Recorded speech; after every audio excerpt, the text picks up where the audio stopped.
All right, it's about 2 minutes after. Why don't we get started? First off, good afternoon, everyone. Thank you for attending the Zoom presentation on answers from admissions. Before we get started, Jackie and I wanted to let you know that, and we don't need to tell you this, but there obviously are a lot of changes going on in the college admissions process, and this would affect seniors that have already been admitted to Kentucky, and also juniors, Dayton, and also juniors that are getting ready to apply to the University of Dayton. So again, we're doing these presentations just to kind of give you some information on different colleges. We plan to post some of this on our Facebook, so if you don't already follow us on Facebook, there's the Facebook up on top. It's Class 101 Cleveland 08 Southeast. And so again, if you don't follow us already, if you can like us, that would be great.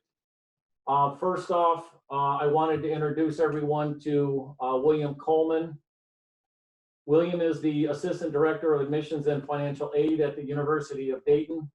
He has offered to spend some time with us to provide information on what changes are happening on college campuses. Obviously, his focus will be on the University of Dayton, but the information will most likely be broadly applicable.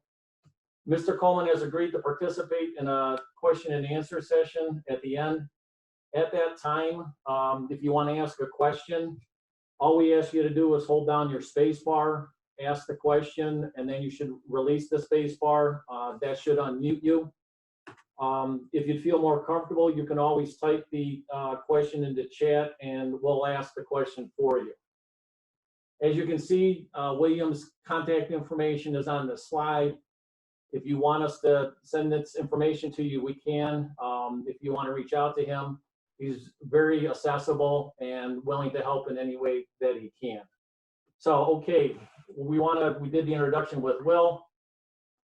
First off, Will, thank you very much for taking this time to help our students. Jackie and I appreciate it very much. First off, can you tell our families a little bit more about who you are? How long have you been affiliated with Dayton? And if I'm not mistaken, you're born and raised in Dayton, or? Absolutely. Okay. And what is your current job at the University of Dayton? Sure.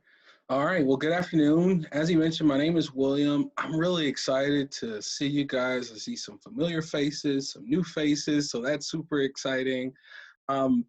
I am a Assistant Director of Admission and Financial Aid at University of Dayton, which basically means that I get to work with students that are exploring UD as an option, but I also have responsibilities when it comes to processing and managing students all the way throughout the enrollment experience. That includes financial aid support, that includes admission support, as well as some summer transition things. I also support summer programs, and we have a number of summer programs that I want to talk about on this call. I've been with the University of Dayton now for almost 9 years. 4 of those were as an undergraduate. I got my undergraduate degree from the University of Dayton in education and allied studies, And then I've been working at UD now for the past 5 years. So it's been a really exciting time. And throughout that time, I've pretty much traveled exclusively in the Northeast Ohio area. So most of the schools, whether they are in the inner ring, the suburban ring, or even as far down as Akron and Canton, are all schools that I'm responsible for. Okay, good. Can you, obviously the hot topic is COVID-19. Right. We're going to kind of walk down this path together, but can you kind of give us an idea on what changes are occurring at Dayton? I guess we get started with students that have been accepted. What changes? I know you guys have changed your decision day. You moved it back from May 1st to June 1st, but are there any other changes that you can talk about specifically for seniors that have been admitted to the University of Dayton? Yeah, that's a great place to start, is with our current, seniors. And obviously the health and safety of our students, families, and community are really the most important thing. So we've shifted a number of opportunities to reflect that need.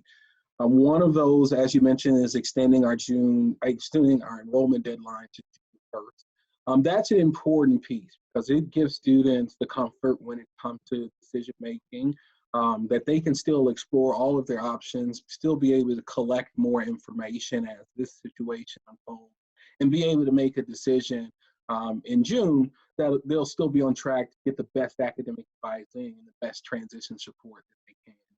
Another major shift that we've seen is most of our admitted student events for the spring have transitioned. So our overnight, for example, our admitted student days, our welcome receptions, all of those have moved to virtual experiences. And that's pretty much what we've seen from a lot of our peer institutions as well, that virtual experiences are what we're offering. So at UD today, even right now, actually, we're currently offering a first flyer day, which is for students that are interested in University of Dayton, where we can connect in a virtual space. The next piece that's moved to a virtual space is our orientation. And this is a pretty drastic move, as our orientation is really designed to get students acclimated to our campus. Over 52% of our students come from outside the state of Ohio. So a lot of times that first time that they're able to make that return to campus is really one where it's important for students to get there. That's transitioned to a virtual experience. The highlights of that are really going to be the one-on-one academic advising, where you'll still be able to academic advisor. If you have, for example, College Credit Plus or AP courses, those types of things, they'll be able to make course or schedule adjustments at that time. Then you'll also be able to work through what welcome weekend will look like for you and your family. So that could be one of our pre-orientation events, could be one of our early move-in opportunities. That's something that's going to be real best. The last thing I want to mention is that, we've been really blessed to work with our students in a way that's very, very accommodating. So if your family is in a position where you need an additional accommodation, whether that's time, whether that's support, we really are working with families one-on-one, given the scenario. So definitely reach out to our office, if you need to take until, June 1st, July 1st, or even beyond that when it comes to getting that decision. Okay, you mentioned accommodations and, obviously financial aid might be one of those things that families are thinking about. Yeah. As an admitted student that's been accepted, the financial aid package has already gone out. Are there any opportunities to adjust that with the given circumstances? How will Dayton look at those financial aid packages? Yeah, that's a great question. So for families that are being directly affected by COVID-19, whether that is in the way of changed income, whether that's in the way of medical expenses, we have instituted a new mechanism to be able to respond to those. And so that's our 2021 COVID response appeal form. That's something that you can find online on our website. It's designed to quickly capture that information. We'll take it back to our office. We've also opened up a couple new support opportunities for those students, given the most immediate need. So yes, there is some new opportunities, but it's really going to be kind of, specified for students that have a direct effect as a result of COVID, whether that be a reduction in wages, whether that be medical expenses, any of those types of things. Okay, all right, good. So the key is communication. They should reach out to you with any questions or concerns, and then if you're not the person to answer whatever specific question, you may have to push them off to somebody in financial aid. But again, communication is the key, is what I'm understanding. Yeah, and I don't even have to push you off. I'm one of the people that reviews our special circumstance appeals, and so that includes our COVID appeals as well. So a lot of those will come past my desk. So if that's something that you're experiencing, definitely reach out to me directly, and then also get that form in for sure. Okay, that's very good information to know. Kind of looking ahead, we have a few seniors, we have quite a few juniors. Sure. How do you believe going forward, and I don't expect you to look in any crystal ball because I think we all have been kind of knocked off center just a bit, but how do you see the process going forward? I mean, the typical time for the application, Common App opens on August 1st. What changes do you see with juniors, or is it too soon to talk about that right now? Yeah, so I will start with what I think is the most important. When it comes to the schedule for students exploring college, the summer before your senior year is often one of the biggest summers when it comes to visiting colleges. So we know that that's an opportunity that a lot of our students won't have. And so an institution like ours that's built around the student experience, we're going to really backload a lot of experiences once we're able to open up our campus. So we've already begun to brainstorm additional ideas of ways that we can get more students on our campus in a shorter amount of time. That may be, leveraging a little bit better when it comes to school holidays. Instead of being flexible just for national holidays, are there regional days that we can try and support? Is there, professional development days that we can leverage? So you should really plan for shifting the visit investment into the same time as the application timeline. And that'll be a little bit of a balancing ball for students, right? You're going to be balancing getting your application in, but also getting your first exploratory look at a lot of these schools. So that is going to be something different as far as the experience. What I think will come out as a result of it is a more streamlined process, right? What does it look like for you to be able to get an application decision and your first visit within a 24-hour window? I think that'll make a lot of sense for families if we're able to kind of accommodate that. Another thing that I think will come as a direct result of this will be how we review students' transcripts. This is going to be a total disruption in the normal arc of a student's academic experience. So what stories might be left out when it comes to students' ability by not being able to achieve the best in this semester or in this time? So that's an important piece as well, is being creative and adaptive when it comes to responding and understanding a student's profile. So that's something for students to think about as well, is not just communicating, I didn't get an opportunity right now, but what ways will you be able to make up for that outside of this space? And I think the students can leverage that to their advantage. Okay, one thing that we've been asked about quite a bit is, test optional. Has Dayton looked at that as an option, or do you feel like everything's going to stay pretty much the status quo? What are your thoughts on Dayton and with regard to ACT, SAT test optional? For those that do not know what test optional is, it's where the test results are not required to make a decision on a particular application. So do you have any thoughts on that? Yeah, we're making pretty definitive strides on that. So our line in the sand is text flexible, okay? Test flexible. And so that is a small adjustment to test optional. Test optional being the extreme, where it applies to all programs. There are a number of programs where we really have to protect the baseline asset when it comes to that academic achievement. So nursing, for example, in order to maintain our accreditation, students that come in have to have a certain required achievement level when it comes to the placement test. And so since we're not in a place where we're going to give a supplemental assessment for just our nursing applicants, we're going to require them to have an ACT or an SAT test score, for example. The same is going to be the case for our engineering. So you'll have the opportunity to go into the School of Engineering and then be able to transfer in through an alternate path. But our engineering, for example, will still require a test score. So there'll be a lot of other majors where there'll be a little bit more flexibility, whether that's our School of Business, whether that is School of Education and Health Sciences. But those two, for example, are ones that we're still going to be looking for test scores based upon your major of interest. Text flexible is pretty much where we're going to land.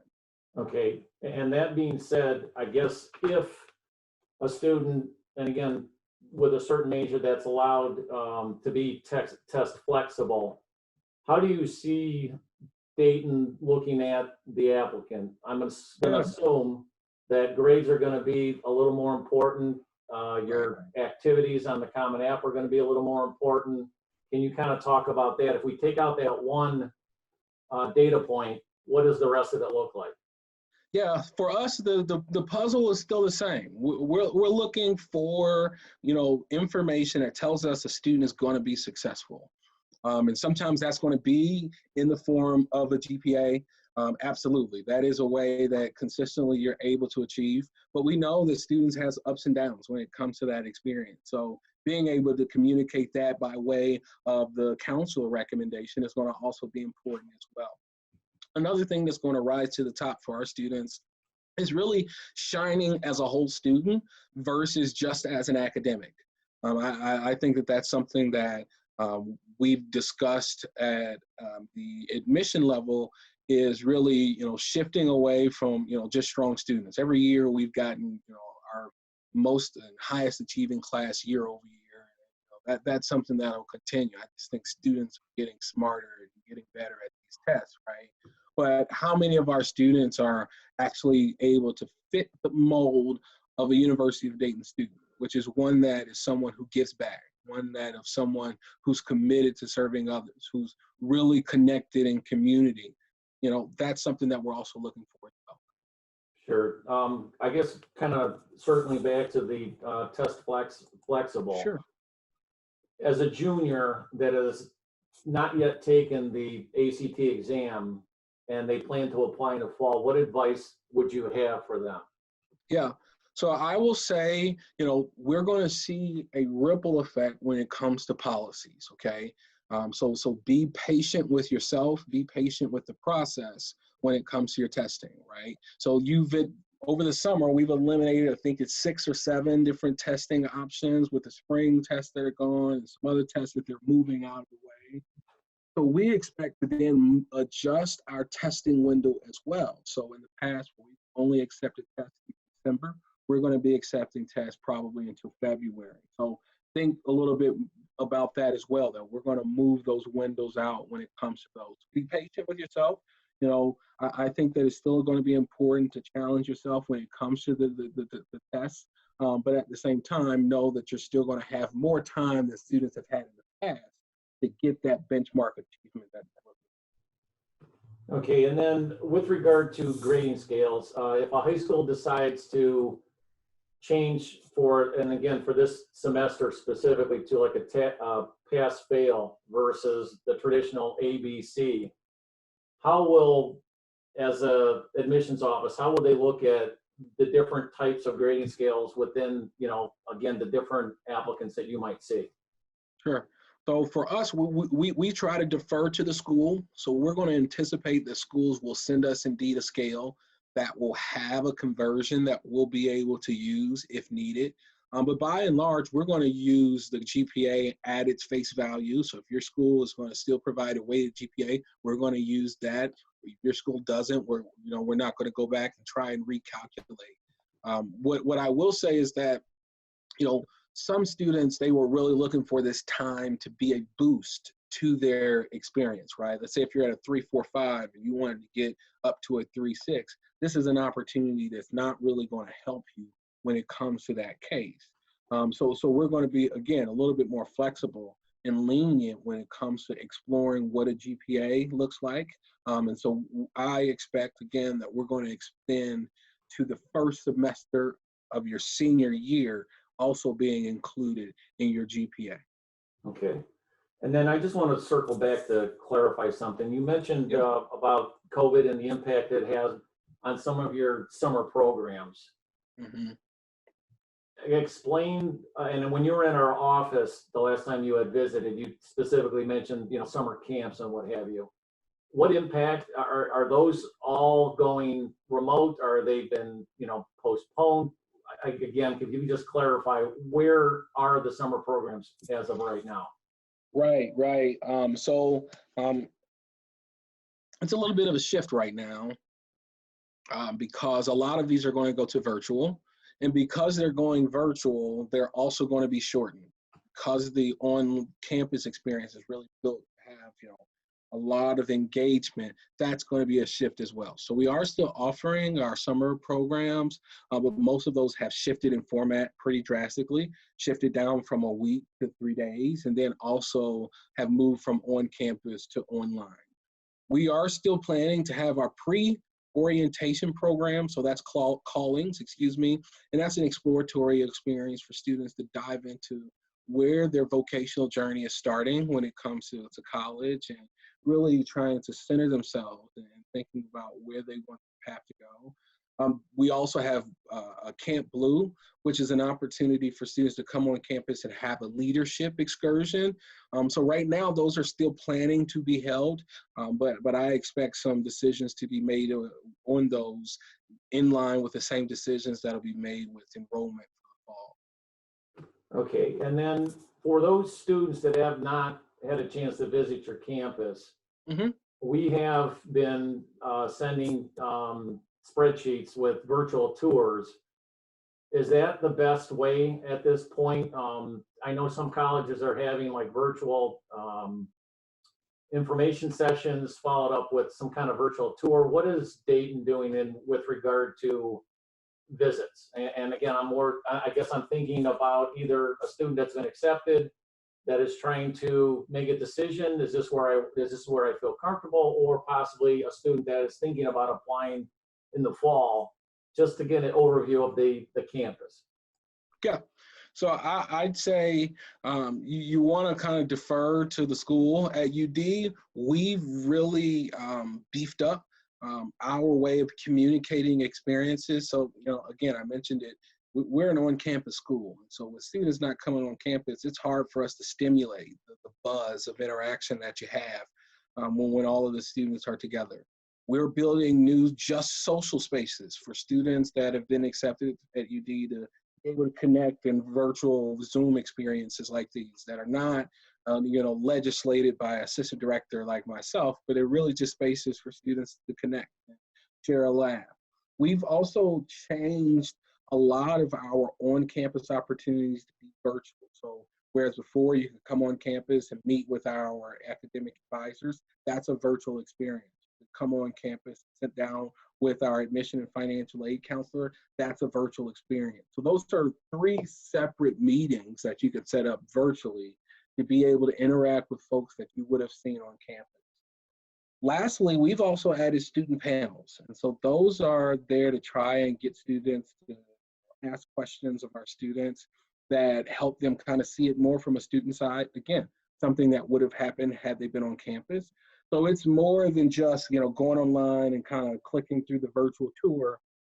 There's a lot of interactive experiences that are on the schedule. Okay, so I think you've answered this question, but I gotta ask it anyways. Since they cannot get on campus, in your eyes as an admissions person, what is the best way for them to increase their presence? We talk about demonstrated interest. It isn't always just visiting the campus and checking that box. Under these given circumstances, what is the best way for them to, again, sort of make themselves known to the admissions office? Yeah, that's a great question. What I'll say is that you want to try and capture as many opportunities as you can when it comes to the interactions that are out there.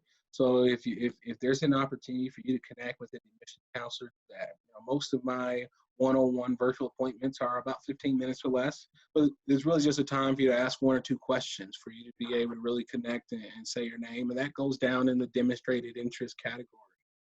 I think additionally, reaching out to the university to request specific information, I think is also important. So whether that's reaching directly out to the honors program or reaching directly out to international learning, really exploring some of the underlayer experiences that exist and demonstrating your interest in that way as well. You're going to build better advocates across the university with the more people that you bump into. So you can connect with an academic advisor, someone from career services, and someone from the admission office. You got a 3-pronged experience when it comes to being connected.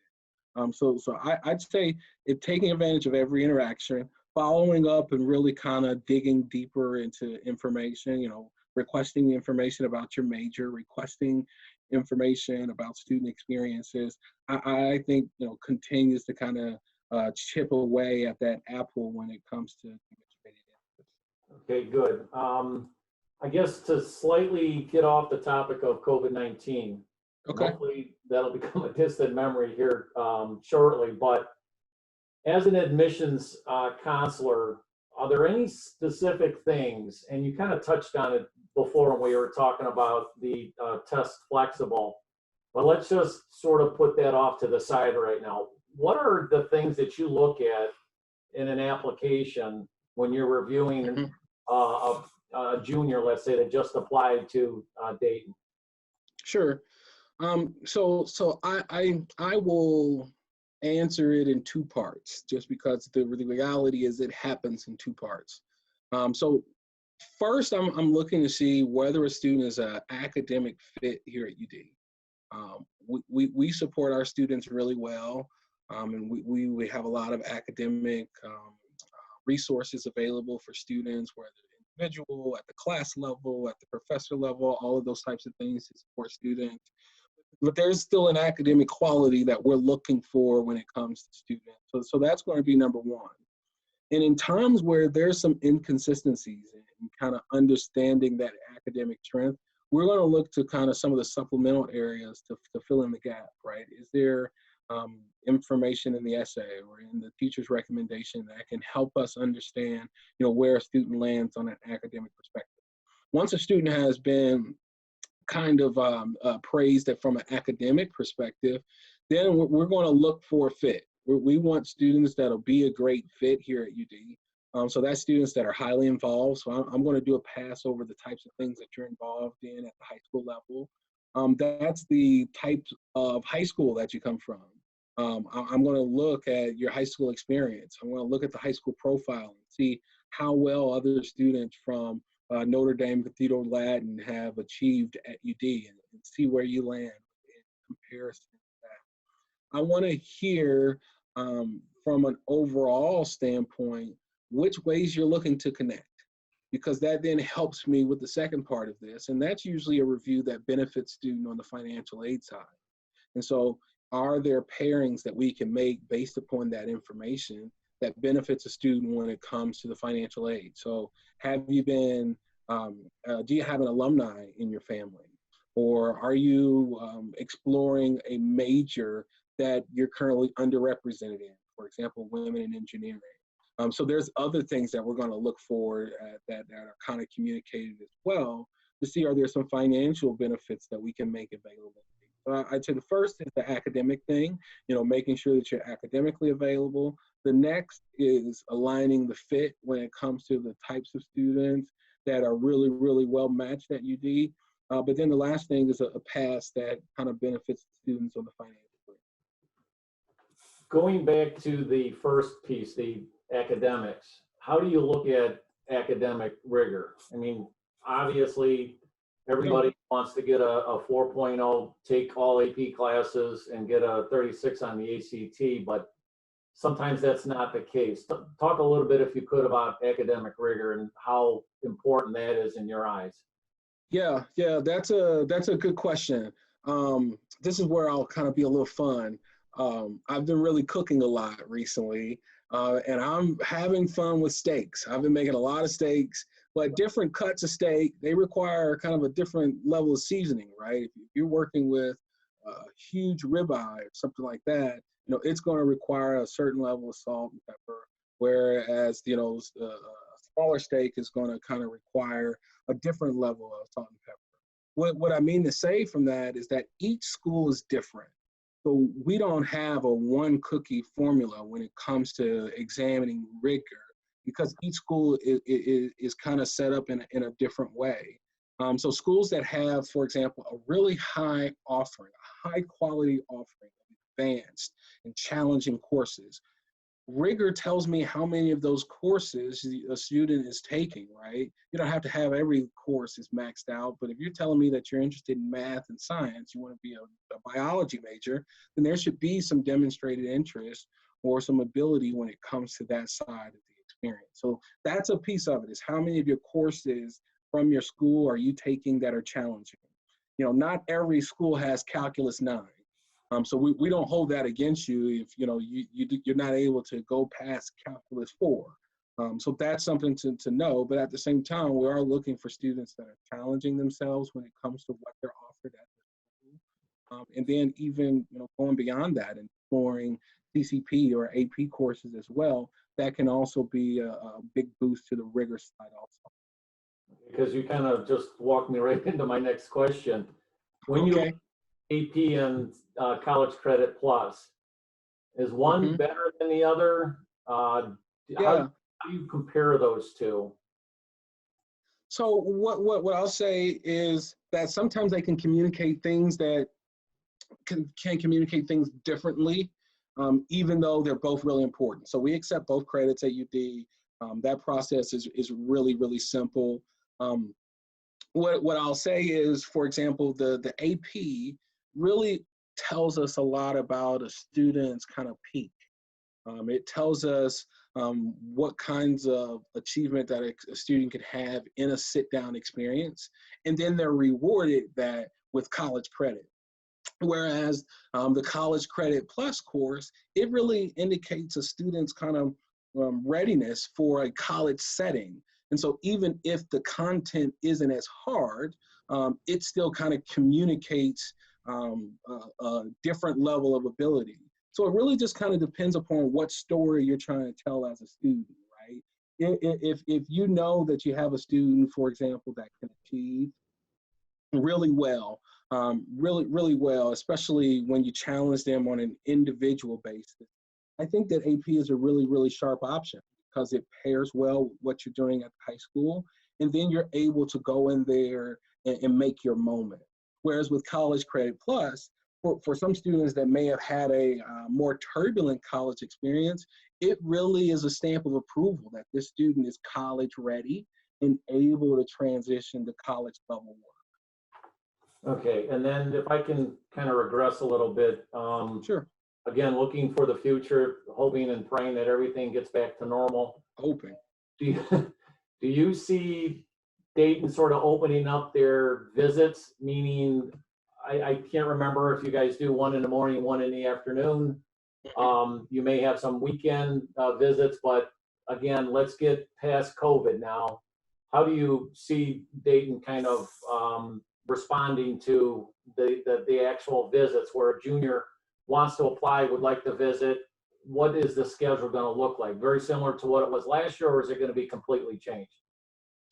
So it's going to be a it's I would describe it and say that it is going to be a more rigorous schedule, just because I think we're trying to backload a lot of experiences that normally happen in the summer and spring also into the fall. So there's going to be some things that happen on schedule in the fall. For example, we have a game watch for juniors for seniors they would be seniors at that time. We have a game watch, and that lines up with our basketball season that starts in November. But also in the fall, we're going to add a junior welcome event that we would have had on campus in the spring. That's also going to be in that time as well. So those are two different events that normally happen at separate times that will pretty much be within a 6 to 7 week window of each other. So I think that there's going to be a lot more offerings in a short amount of time. Okay, and then we're kind of getting ready to open it up to Q&A. So Okay. if anyone has any questions, you can either type it into chat, or if you feel comfortable enough, you can just, again, hold down the space bar and ask the question. But before we go there, I just wanted to ask you kind of one last question. Is there anything that we haven't covered? Is there anything that you want to add to the discussion? We've covered a lot of good topics, but I guess kind of a broad brush kind of approach is what would you, and let's do it this way. Why don't you talk to the seniors trying to make a decision, those that have already made the decision, and then also, juniors that might be looking to apply in the fall. What suggestions, again, would you make for that group? And is there anything else that you might want to talk about? Okay, I'll start with the first. That's for folks that's already made the decision. You're a flyer, and we're really excited about that. And so I don't think the number of cases or the number of people that have been treated will change how excited to have you a part of our flyer family that we are. And so I just ask for patience as you stick with us when it comes to responding to this experience. And so there may be some things that you pin down on your calendar that we may have to move around, that may need to be adjusted. But what I can promise is that once we're able to reopen our campus, our flyer experience will be the same. Our flyer fire will absolutely be there, and we'll be ready to have you on campus. If you need anything in the meantime to better assist you, reach out to us. Let us know. For students that are still deciding, I really think that right now it's important for you to take a deep breath. I realize that you got a lot of flashing pictures in front of you, and it's important for you to be sober-minded when it comes to making a college decision. So it's okay to take a breath. We've extended our deadline to June 1st, and we'll work with families even beyond that. So really feel comfortable and confident when it comes to being in your own decision-making space. And if there's something that we need to do on our side, whether that's to look at your financial aid offer, whether that's to better align you with the major that you're interested in, let us know. I think that in the same time, we're also looking to respond to our students in new and dynamic ways. And then lastly, I'll say for juniors, you get the best of the bunch. You're going to get a product, an experience that is going to be a result of a lot of great adaptation, a lot of great innovation. And so as a result, I think that juniors should really be excited for new experiences. We've been forced to reimagine college admission across the board. And this junior class will be the guinea pigs. They'll be the first ones that'll kind of go through it and experience it. So look forward to that as a junior going into the summer and into the senior year, that there'll be a lot of new ways for you to be able to get connected and explore the college admission process. Okay, we just got a question in chat, so I'm just gonna ask it. For a junior that is interested in Dayton, is it better to wait for the junior welcome event in the fall, or should they start scheduling virtual experiences now? What would you suggest to them? You know, I would tell you to do what's best for your college exploration. I think it is better for students to kind of start planning early, right? If you're going to buy a house, you don't want to wait until 3 months before you close to start thinking about the process and what it might mean for your family. So absolutely, it's a good thing for you to start exploring your options, for you to start gathering intel as best as you can. But also don't feel pressured to take advantage of every situation. You're still going to have those fall experiences that are really robust when it comes to offering information. So you know, have that kind of in the back of your mind that yes, you want to start to explore, you want to start to get some information, but you do have this safety net that there's a lot of other ways that are specifically designed and tailor-made for you to learn about UD. So it's really great for you to take advantage of those. Okay, it's interesting the way you said that, because with the students we work at Class 101, we tell the families that, you know, with the IRA, you don't wait until the year you retire before you start putting money away. So the sooner you start, the better. And if nothing else, if we can learn from this experience, if you get a chance, do it. Yes. There are a lot of seniors that wish they would have, you know, scheduled a visit earlier versus later, and you know, no fault of theirs. No one expected the whole COVID-19 experience. So you know, again, we always say, as soon as you can do something, do it, because you never know what the end result might be. Yeah, absolutely. I totally support that, 100%. Okay. Hope to have you in our office. You know, again, it's going to be a whole new, it might be virtual, who knows? But, you know, we were talking earlier about the changes, and not to try to put a silver lining on this whole experience, but it's changed a lot of things, and, you know, rightfully so, maybe for the better. So to be able to communicate like this, you're in Dayton, we're in Cleveland, it might be the new norm, if you would. And we're kind of excited to see what sort of comes of the process, you know, on the other end.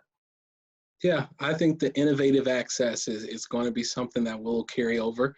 The ability for, you know, families to have high level conversations without having to, you know, drive down. You know, sometimes people feel like they got to drive down in order to have a good conversation with an admission counselor. And now you'll be able to have those, you know, through these new mediums. Okay, so as I promised, I'd like to open it up to Q&A. If anyone has Okay. any questions, Please, I welcome it, definitely. or, and then again, if you feel more comfortable talking or just doing it through chat, I'll ask the question for you. So if anyone has any questions, please ask now. So this is Patrick Colson. Thanks for doing this meeting. I really appreciate it. I have one question. Recognizing that the virtual tours are really the play right now, what if, I mean, we all want to get out, right? What if we were to drive down to the Dayton campus? Could we at least walk through it, or is it literally closed off? Yeah, so we are open for our self-guided tours. So students can come to our campus and take our self-guided tour. And our current virtual tour pairs well with the self-guided tour. You plug it into your headphones and you walk around campus with it at the same time, and boom, you got a simulated campus tour, experience. Knowing that a lot of our students outside of Ohio don't have that opportunity, it's not something that's made its way to the top of our marketing bill. But for students that, are looking for a day trip, that are looking for an opportunity and have the means that are close, yes, we still have the ability for you to come and do our self-guided tour, absolutely. Great, thank you.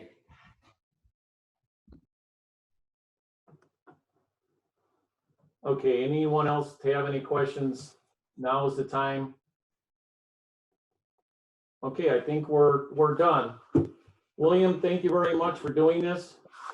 And again, I can only speak on behalf of Jackie and I, but we appreciate you taking the time. We enjoy the relationship that we have with Dayton. We can hope to continue that relationship. And, again, fingers crossed, if everything gets back to normal, we'd love to have you up at our office and just do a general presentation like you did earlier this year. I guess it would have been last year. But again, we appreciate you taking the time. And yeah, maybe next time we're up there, I'd love to share dinner with some of your families and kind of get everyone in the room. So maybe that's a way that we'll go. I really appreciate you guys for taking some time to talk with me this afternoon. If you do need me directly, find me on our website and you can easily get in contact with me. Thank you. I really appreciate it. okay, I think what we'll do at the end here is we're just going to put up your slide again for your contact information.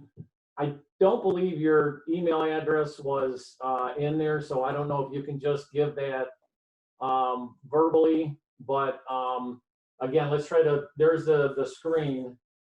What is your email address? I just dropped it into the chat for everyone. colemanw1@udayton.edu. Can you say that again? I might have talked over you. colemanw1@udayton.edu. Okay. All right, very good. Again, thank you so much. I hope you have a great weekend, and we'd like to stay in touch.